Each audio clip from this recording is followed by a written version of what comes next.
Bismillahirrahmanirrahim. Assalamualaikum warahmatullahi wabarakatuh. Alhamdulillahi wassalatu wassalamu ala rasulillah. La nabiyya ba'da, amma ba'd. Rabbi shrah li sadri wa yassir li amri wahlul 'uqdatam min lisani yafqahu qawli. Pelajar-pelajar tahfiz, kaum muslimin, pendengar, penonton Facebook Pusat Tahfiz At-Taqwa yang dirahmati oleh Allah Subhanahu Wa Taala. InsyaAllah kita akan sambung lagi tajuk kita dari tadi. Sebelum ni kita dah belajar tentang hal, yang mana hal ni adalah di antara isim-isim atau kata benda yang i'rab dia nasab. Tadi kita dah belajar yang hal, dan kita telah kita lihat bahawasanya hal ni i'rab dia mestilah nasab. Sekarang kita akan belajar lagi di antara isim-isim yang nasab tu atau yang mansub tu. Jadi isim yang nasab dinamai mansub. Di antara isim-isim yang mansub tu, kita akan belajar yang antara dia adalah yang macam kitaban ni, yang macam labanan ni.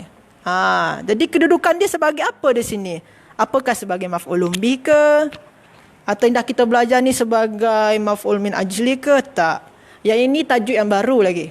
Tapi dia tetap nasab atau mansub, sama ada macam hal tadi yang kita bahas sekejap ni.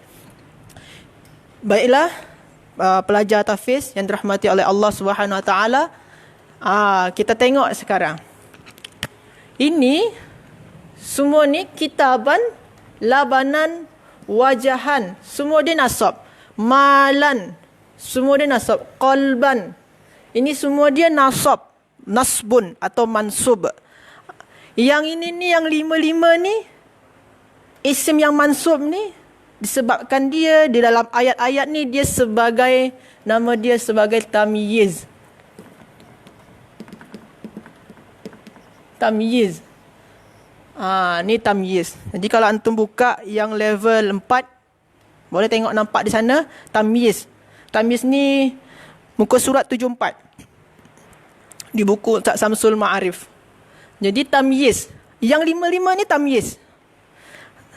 Dan kita tengok di sini semua dia nasbun atau mansub, semua tamyiz yang ada di sini. Sekarang macam mana tamyiz tu di dalam ayat bahasa Arab? Kita tengok ayat pertama. Indi.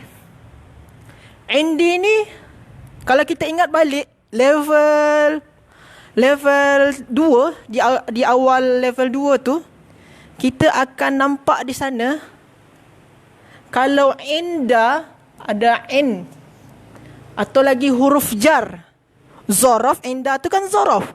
Zorof ataupun huruf jar di awal ayat, maka dia sebagai khabar muqaddam.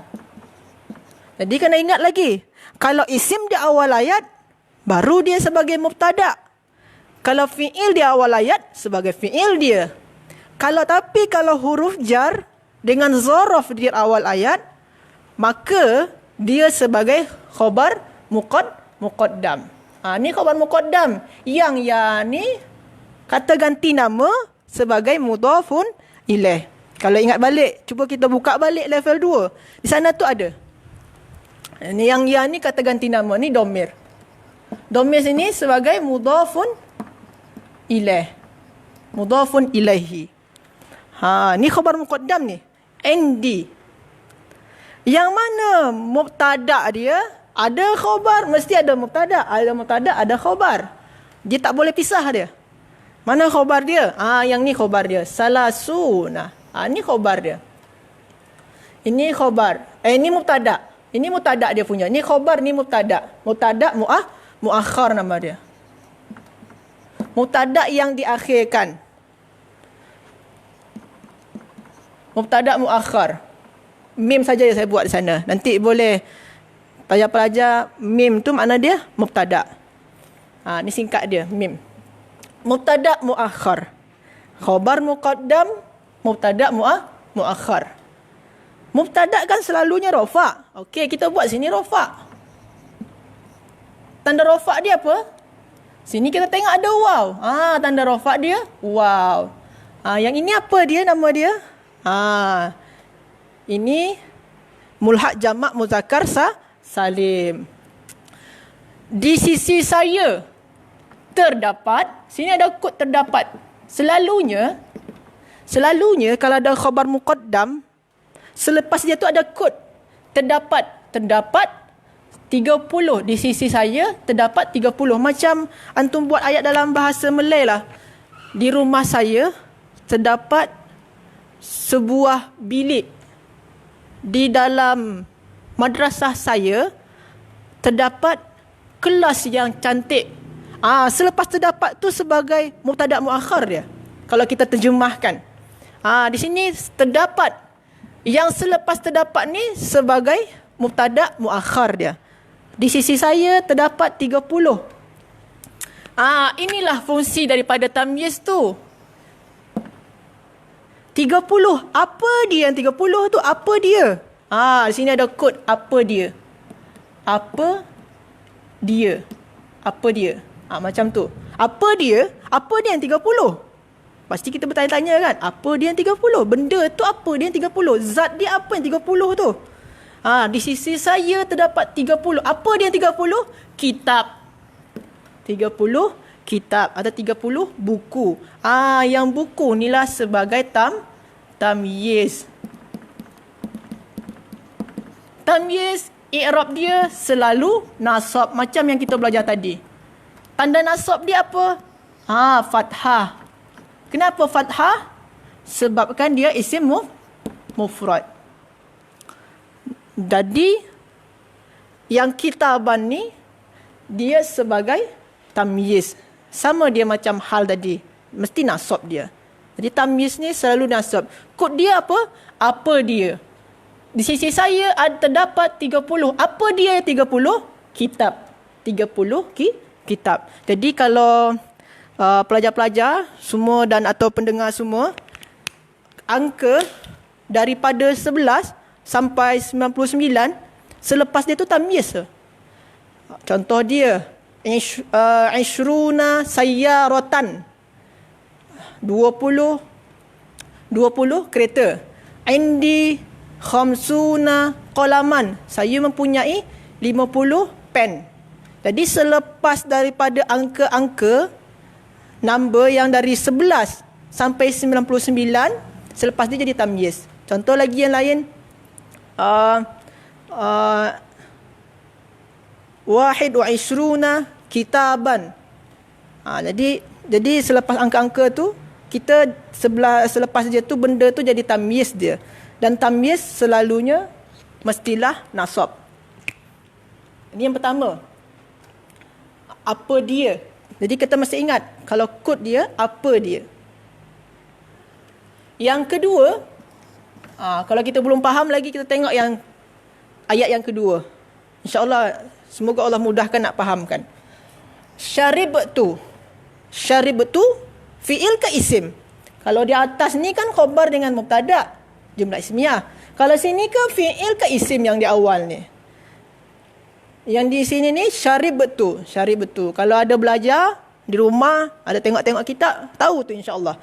Syaribtu ni adalah fi'il. Fi'il. Fi'il apa ni? Syaribtu ni fi'il madi.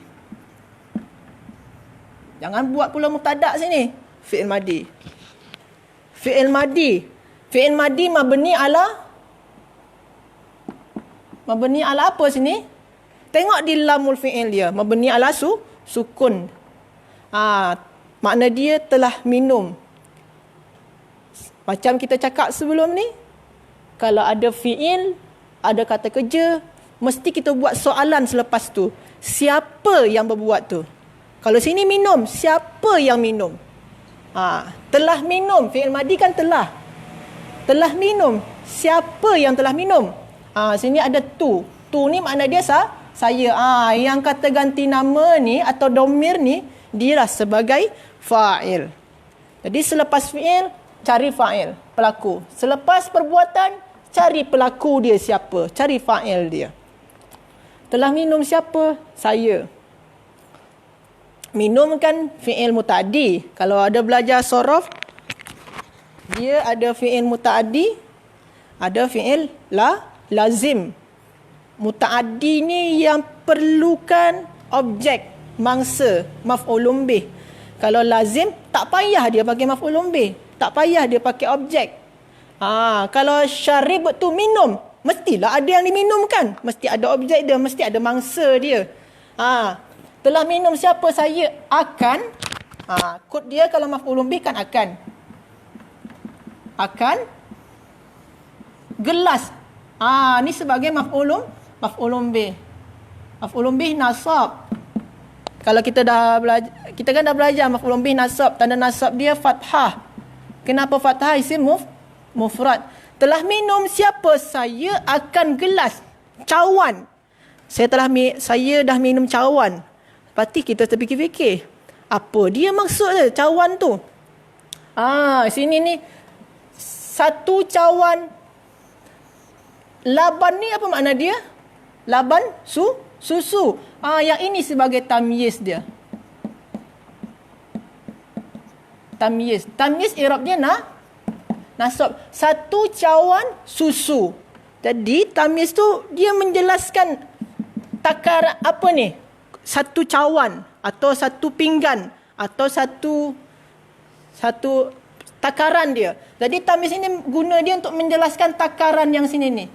Takaran tu satu cawan, satu pinggan, satu genggam dan lain-lain sebagainya dia. Jadi satu cawan apa? Susu. Yang susu ni sebagai tamyiz dia. Sama halnya macam kitab tadi. Macam kita cakap, saya mempunyai 2 meter tali. Saya mempunyai 2 meter tali. Indi meter bahasa Arab mitra. 2 meter, mitra ni hablan.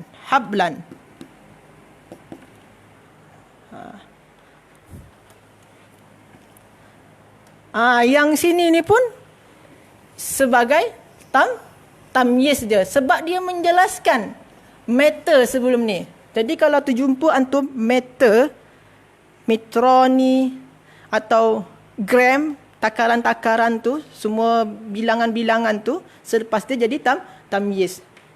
Okey? Tadi kalau cakap saya dah makan 1 pinggan nasi, berarti akal tu pinggan sahnan ruzzan. Jadi ruzzan yang di ujung tu dia sebagai tamyiz. Sepinggan nasi, secawan air minum, secawan susu, 1 sendok ubat dan sebagainya. Okey, kita lanjut lagi. Ada soalan tak? Tak ada. Okey. Sekarang kita tengok yang sebelah sini lagi. Toba. Toba ni isim ke fi'il? Itu pertama yang soalan yang mesti kita cari tahu dulu jawapan dia. Toba ni isim ke fi'il? Kalau sini tadi kan zaraf. Sini tadi kan fi'il. Kalau sini isim ke fi'il? Kita akan jumpa dia fi'il. Fi'il madhi. Toba makna dia kalau kita cari di kamus, akan kita jumpa makna dia adalah baik. Toba ni fi'il madhi. Fi'il madhi dia mabni ala fathah. Telah baik. Siapa yang baik? Mesti ada soalan. Kalau fi'il mesti ada soalan. Siapa? Muhammad. Berarti Muhammad sebagai fa'il. Telah baik. Siapa? Muhammad. Pasti kita akan tanya-tanya. Apa dia yang baik dari Muhammad ni? Apa dia yang baik? Apa dia? Apa dia yang baik? Hati. Qalban ni makna dia hati. Berarti ini sebagai tamyiz.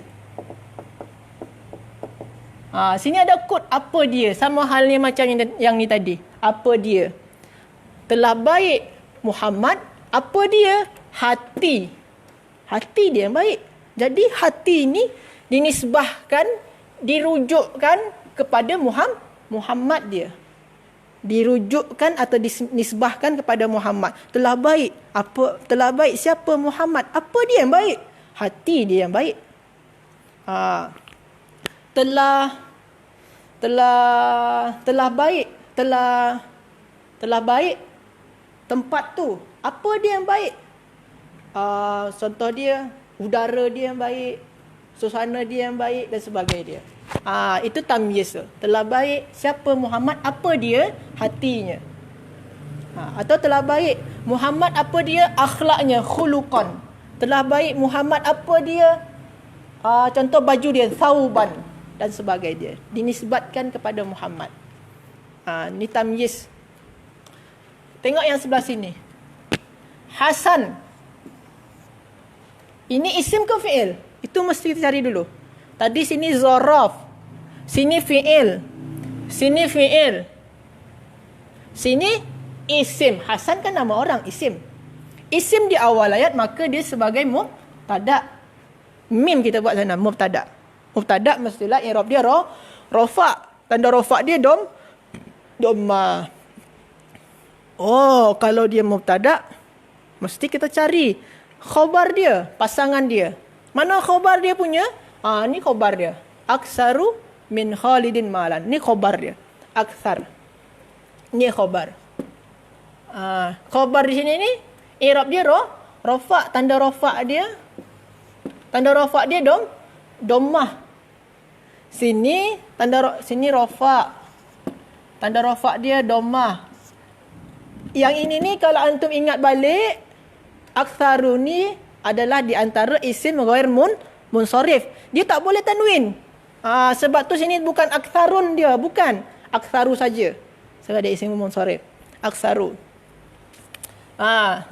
Hasan adalah lebih banyak min huruf jar. Ni senang, huruf jar. Lebih banyak daripada Khalid. Maka ini selepas huruf jar dinamai isim majrur. Isim majrur mestilah i'rab dia jar. Hasan adalah lebih banyak daripada Khalid. Apanya lebih banyak? Harta dia ke lebih banyak? Saudara dia ke lebih banyak? Kereta dia ke lebih banyak? Kitab dia ke lebih banyak? Semua tu. Jadi mesti ada pertanyaan, apa dia lebih banyak? Kalau di contoh ni, di ayat ni, apa dia lebih banyak? Hartanya, malan. Apa dia kod di sini? Apa dia lebih banyak? Harta dia. Jadi harta ni dirujukkan balik kepada Hasan. Dinisbatkan balik kepada Hasan. Sebab tu dalam kitab Ustaz Samsul Ma'arif, sana jelaskan. Dibezakan, tamyiz tu terbagi dua dia. Yang pertama yang macam ni, ini nama dia tamyiz zat nama dia. Contoh, saya mempunyai 30. Apa zat dia yang 30 tu? Kitab. Saya minum cawan. Apa zat dia yang dalam cawan tu? Susu. Saya minum secawan susu. Sini zat sini. Apa zat dia? Kalau yang sini ni tamyiz nisbat nama dia.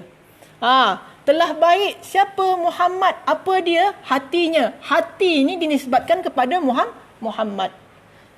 Hasan lebih baik, lebih banyak daripada Khalid. Apa dia? Hartanya. Hartanya dinisbatkan kepada Hasan. Jadi itulah tamyiz. Jadi tamyiz tu terbagi dua, tamyiz zat dengan tamyiz nisbat. Ada soalan? Apa? Ustaz, cara nak kesan tamyiz ni macam mana Ustaz? Cara nak kesan dia. Okey. Baik. Yang macam kita tahu tadi, tamyiz ni dia selalu i'rab dia nasab. Dan dia nakirah. Dia selalu nasab dan dia nakirah. Kalau nakirah, Kalau dia nasab, apalagi dengan fathah, yang paling senang tu dia pakai alif hujung dia. Senang. Kalau nasab, apalagi kalau dia pakai fathah, dia pakai alif hujung dia sini. Kita tengok sini, pakai fathah semua kan. Itu secara kita tengok je dulu. Yang kedua, cara dia yang kedua, kita tengok dari terjemahan dia punya. Contoh, saya telah mempunyai 30. Apa dia yang 30? Kitab 30. Kalau kita terjemahkan di sini, kalau bukan apa dia kita terjemahkan di sana dalam keadaan kitab. Kan tak bagus. Tak bagus dengar kan? Dalam keadaan. Tak boleh. Macam hal tadi kita bagi kod hal tak boleh. Kita bagi kod maf'ulun bih sini akan. Saya mempunyai 30 akan kitab. Tak boleh juga. Jadi tamyiz tu boleh kita tahu daripada kod dia punya. Kod dia sini apa? Apa dia. Saya mempunyai 30, apa dia? Kitab. Jadi yang cara kedua, kita tengok daripada terjemahan dia punya. Itu dia. Dan cara yang ketiga, boleh kita tengok daripada angka-angka. Kalau terjumpa angka-angka dari 11 sampai 99, selepas dia tu benda dia jadi tamyiz. Atau kita terjumpa meter, 2 meter, 3 meter dan sebagainya dia, selepas tu jadi tamyiz dia. Ada ukuran-ukuran meter, gram, atau sejengkal, apa lagi? Ada ukuran-ukuran dia tu macam tu, 1 meter dan sebagainya dia, ada ukuran dia. Selepas dia tu benda tu, saya mempunyai 2 meter tali. Tali tu pun jadi tamyiz. Jadi selepas meter-meter tu jadi tamyiz. Selepas ukuran tu. Itu saja. 3 tu. Ada soalan lagi tak? Tak ada. Saya ada orang. Okey. Boleh tengok di kitab balik. Okey, boleh kita tengok di kitab tu balik. Jadi itulah tamyiz. Tamyiz ni untuk menjelaskan perkataan atau ayat sebelum dia yang belum jelas. Saya mempunyai 30, apa dia? Tak jelas dia 30 apa saja. 30 kitab. Macam tu juga ini. Saya telah minum secawan. Secawan apa? Secawan susu. Telah baik Muhammad, apa dia yang baik? Hati dia. Hasan adalah lebih banyak daripada Khalid. Apa dia lebih banyak? Harta dia. Jadi itulah tajuk kita pada petang hari ini tentang tamyiz. Semoga bermanfaat bagi kita semua. Kalau antum yang rajin, boleh buat ayat sebelum balik ke pondok, buat ayat yang ada di dalam dia tu tamyiz. Kalau rajin lah. Tapi kalau tak rajin, tak payah buat. Okey. Akhirul kalam, mohon maaf atas segala kesilapan. Aqulu lakum assalamualaikum warahmatullahi wabarakatuh.